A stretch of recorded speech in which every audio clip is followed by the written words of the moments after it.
300億円をですね下回る企業にはですね赤字企業も多数ございます。収益性苦戦企業のですねこの負のサイクルの脱却にはですねインオーガニックな取り組みが必ず必要になると思っています。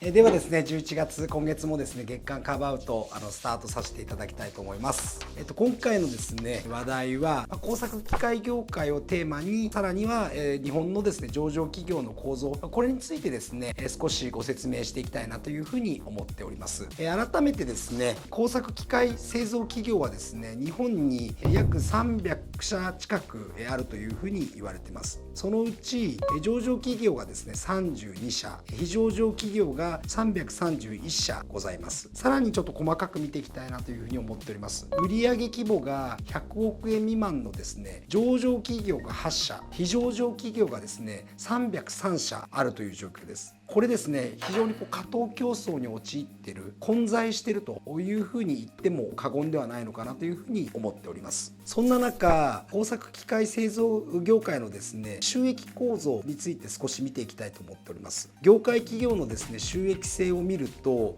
売上300億円を超えた企業については、業績が安定しているように見受けられます。中にはですね、例えば国内外において板金工作機械のトッププレイヤーの天田さんであったりとか、あと国内外において NC 装置とかですね、小型のロボドリルのトッププレイヤーであるファナックさん、これのですね収益性は飛び抜けてらっしゃるように見受けられるかなというふうに思っています。一方で300億円をですね下回る企業にはですね赤字企業も多数ございます。売上300億円未満の企業294社のうち41社がですね赤字という状況です。やはりですね競争が非常に厳しい中で各社それぞれがですねいろいろな戦略を立てる中で赤字に陥ってしまう、これはですねやはりプレイヤーが多すぎるということのですね背景ではないかなというふうに思ってます。ここでですね V 字カーブというのをですね見ていきたいなというふうに思ってます。成熟した市場においてプレイヤーの売上高と利益率はですね V 字カーブを描くことが多いです。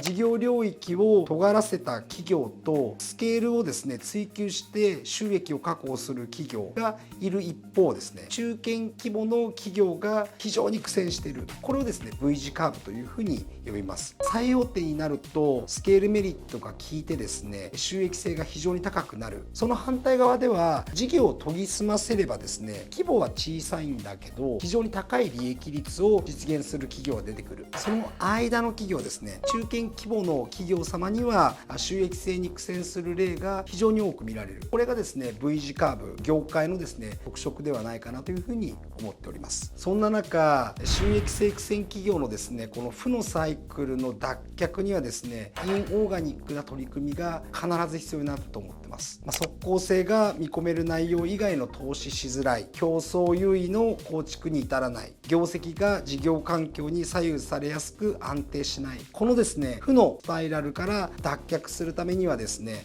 インオーガニックのアプローチが必要だというふうに考えます。インオーガニックのアプローチ、これ何かを変えばいいのかだけではないというふうに思っております。インオーガニックの選択肢をですねいくつかお示ししたいと思います。まず一つ目の切り口、先ほど申し上げました会社を買う、買収するということですね。世にロールアップというふうに言われるんですが、業界再編をですね主導してマーケットのリーダーを目指す V 字カーブでいうですねスケールメリットの確保の方向だと思っています。またもう一つですね、新オーナーですね、強い方々を受け入れて大手のグループに入ることによってですねスケールメリットを得ると、最後ですねカーブアウトをですね事業をですね筋肉質化し尖った高収益企業を目指す、こちらですねスペシャリティ化ですね。こういった形でですねインオーガニックの戦略は会社を買うことだけではなくてですね売ることでもですねインオーガニックの成長は目指せる、こちらをですねぜひお伝えしたかったなというふうにに思っております。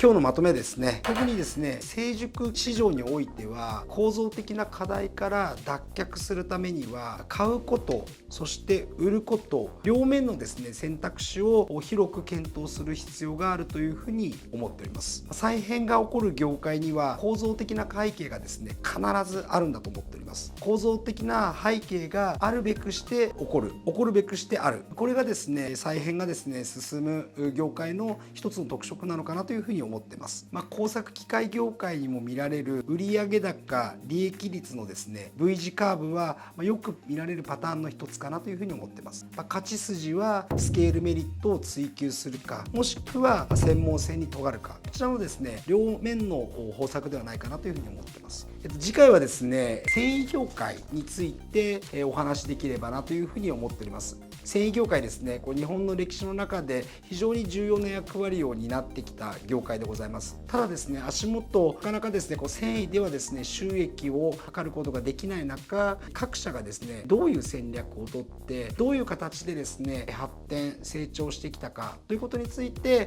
ぜひお伝えできればなというふうに思っております。また来月お伝えできればなというふうに思ってます。失礼します。